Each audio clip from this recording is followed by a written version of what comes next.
جو ہے وہ یہی سوال کر رہا ہے کہ یہ دونوں رہنما اول تو ڈی چوک آئے کیوں، کیونکہ عمران خان نے بظاہر ابھی اس بات کی بھی تصدیق ہونا باقی ہے، یہ کہہ دیا تھا کہ ٹھیک ہے سنجانی پہ جا کے احتجاج کر لیں، لیکن یہ بھی کچھ سمجھ نہیں آتی اس لیے کہ سنجانی کے مقام پہ تو نہ کوئی انتظام وغیرہ کچھ نہیں کیا گیا تھا۔ یہاں بھی ویسے ڈی چوک میں بھی انتظام کوئی نہیں تھا، ان تمام ہزاروں جو بیچارے 2 دن کا سفر کر کے آئے تھے انہیں بے یار و مددگار چھوڑ دیا گیا تھا۔ شام 7-6:30 کے قریب تمام لائٹس اس علاقے کی بند ہونے کے بعد، تمام مارکیٹوں کو بند کرائے جانے کے بعد ان کا کوئی پرسان حال نہیں تھا، وہ ایک دوسرے سے پوچھ رہے تھے کہ ہماری قیادت کہاں ہے، رہنما کہاں ہے، اور اگلی ہماری حکمت عملی کیا ہوگی۔ تو بڑی ایک کنفیوژن کی سی صورتحال تھی 26 کی رات، اور اس کے ساتھ ساتھ جو اس کے بعد چند گھنٹے تھے جس دوران آپریشن ہوا، اندھا دھند فائرنگ ہوئی، اور معلوم نہیں اس سے انسانی جانیں کتنی ضائع ہوئی ہیں۔ اور البتہ علیمہ خان یعنی عمران خان کی بہن نے اور ان کی دوسری بہنوں نے یہ سوال ضرور اٹھایا ہے کہ اس علاقے میں لائٹس بند ہونے کے بعد لاؤڈ سپیکر سسٹم کیوں نہیں آن کیا گیا تاکہ لوگوں کو چیئر اپ کیا جا سکتا، ان کے ساتھ رابطہ رکھا جا سکتا۔ جتنے بھی کارکن تھے انہیں چونکہ وہ بے یار و مددگار خود کو سمجھ رہے تھے، تو اب معلوم نہیں کہ یہ کام کس کا تھا، کس نے لائٹس بند کروائیں، اور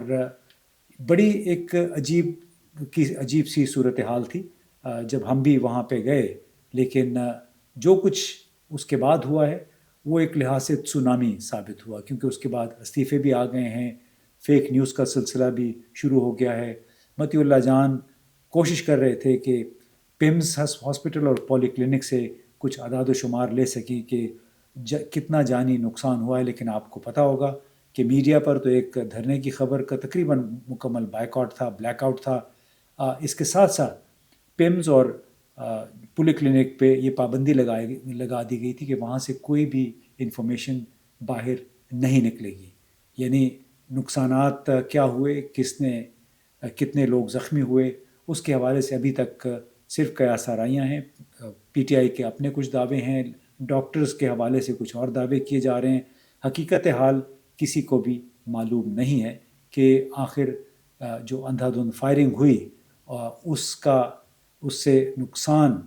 کیا ہوا ہے، کتنے لوگ کی جانیں ضائع ہوئی ہیں۔ ساتھ میں ایک اور ابھی خبر یہ بھی آئی کہ بشرا بیوی کو 190 ملین پاؤنڈ کیس میں بھی نیب جو ہے دوبارہ گرفتار کرنے کا ارادہ رکھتا ہے، اور یہ کہ آپ کو معلوم ہوگا بلوچستان میں پی ٹی آئی پہ پابندی لگانے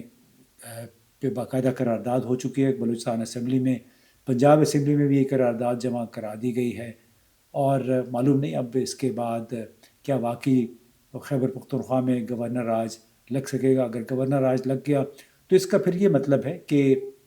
بہت سارے جو قوم پرست قوتیں ہیں، چاہے وہ طالبان ہیں، چاہے وہ پی ٹی ایم ہے، چاہے پی ٹی آئی ہے، چاہے تحریک طالبان پاکستان ہے، چاہے عوامی نیشنل پارٹی ہے، لگتا ہے کہ وہ سب پھر اکٹھے ہو جائیں گے، اکٹھے ہو کے پھر معلوم نہیں وہ کیا بیانیہ اختیار کرتے ہیں، کیونکہ ابھی تک جس انداز میں وفاقی وزراء نے پشتونوں کو اور اس میں پھر افغانوں کا نام بھی استعمال کیا کہ ہم نے افغان بھی گرفتار کیے ہیں، کتنے افسوس کی بات ہے کہ افغانستان کے ساتھ ہمارے تعلقات پہلے ہی خراب ہیں، پہلے ہی اتنی شک و شبہ اور بدگمانیاں ہیں، اس میں بار بار یہ افغانوں کا نام استعمال کریں، یعنی بڑے ہی بیوقوف افغان ہوگا جو کہ موجودہ ٹینشن کی صورتحال میں سیاسی احتجاج میں شامل ہو کر خود کو پکڑوائے گا، خود کو ذلیل کروائے گا۔ تو میں بڑی مؤدبانہ اپیل ہے تمام اداروں سے کہ بار بار اس قسم کے شارٹ سائٹڈ اعلانات نہ کریں، اس قسم کے بیانات نہ دیں جس سے آپ کے پڑوسی ملک کے ساتھ ایک طرف تعلقات خراب ہوں گے، دوسری طرف آپ پشتونوں کو دہشت گرد یا انتہا پسند کے طور پہ پروجیکٹ جب تک کرتے رہیں گے اس وقت تک یہ جو خلیج ہے، جو نفرتیں ہیں، فاصلے ہیں ریاستی اداروں اور عوام کے درمیان، وہ بڑھتے چلے جائیں گے۔ اب بظاہر تو یہ ہوا کہ 26-27 نومبر کی رات کو جس انداز میں خون بہا، اور اس کے بعد جو ابھی پارٹی کے اندر پی ٹی آئی کے اندر جو بحث مباحثہ شروع ہوا ہے پارٹی قیادت کے حوالے سے، فیصلے کرنے کی صلاحیت کے حوالے سے، وہ بالکل متوقع تھا۔ سوال پیدا ہوتا ہے کہ حکومت کیا حاصل کرنا چاہتی تھی؟ کیا ملک کو پی ٹی آئی کو تقسیم کرنے کے ساتھ ساتھ آپ ملک کو میانمار اور مصر کی سطح پہ لے جانا چاہتے ہیں؟ اس قسم کے حالات یہاں پیدا کرنا چاہتے ہیں؟ اب بہت بڑے یہ سوالات ہیں. اور یہ بھی ہے کہ جو 26 نومبر کو جو یہاں پہ آپریشن ہوا، اس نے بڑے افسوس سے کہہ رہا ہوں میں کہ 12 اگست 1948 کا ایک میسکر تھا جو اس کی یاد تازہ کر دی، جب خدائی خدمتگار تحریک کے لوگوں نے اپنی قیادت کی گرفتاری کے خلاف بابرا گراؤنڈ میں ایک مظاہرہ کیا. اس مظاہرے پہ پھر اس وقت کے وزیر اعلیٰ خان عبدالقیوم خان کے حکم پہ گولی چلائی گئی. کہا گیا تھا سرکاری طور پہ کہ 42 افراد اس میں جاں بحق ہوئے تھے. خدائی خدمتگار جو بعد میں عوامی نیشنل پارٹی بنی، اس نے ان کا دعویٰ تھا اس وقت کہ کئی 100 ہلاکتیں ہوئی تھی. پھر آپ کو یہ بھی یاد ہے 2014 میں ماڈل ٹاؤن لاہور میں بھی 14 افراد کا پولیس کے ہاتھوں قتل ہوا تھا. اس طرح وزیرستان میں بھی ایک ایسا ہی قتل ہوا تھا، قتل عام ہوا تھا. اس میں جو پشتون تحفظ موومنٹ کے لوگ تھے ان کے اور جھڑپ ہو گئی تھی سیکیورٹی فورسز کے ساتھ، اس میں بھی کئی جانیں ضائع ہوئی تھیں. اور وہ خڑ کمر کی ایک چیک پوسٹ تھی جہاں پہ یہ سارا سلسلہ تنازع شروع ہوا، اور اس کے بعد دونوں طرف سے گولیاں بھی چلی. آپ کو معلوم ہے وزیرستان اور اس قسم کے علاقے میں تو اکثر لوگوں کے پاس ایک نہیں کئی بندوقیں پستولیں موجود ہوتی ہیں گھروں میں. اب جو بلو ایریا کے حوالے سے جو یہاں پہ ڈی چوک میں، چائنا چوک اور یہاں کلثوم پلازا کے پاس جو کچھ ہوا، اس سے آپ نے دیکھا کہ کوئی 1 کلومیٹر کے علاقے میں جگہ جگہ گاڑیاں کھڑی تھیں، وہ وینز جو کہ لوگوں کو لے کے آئی ہوئی تھیں دوسرے علاقوں سے. ہائیس وین بھی تھی، اس میں کاریں بھی تھیں. اکثر گاڑیوں پہ باقاعدہ گولیوں کے نشان تھے،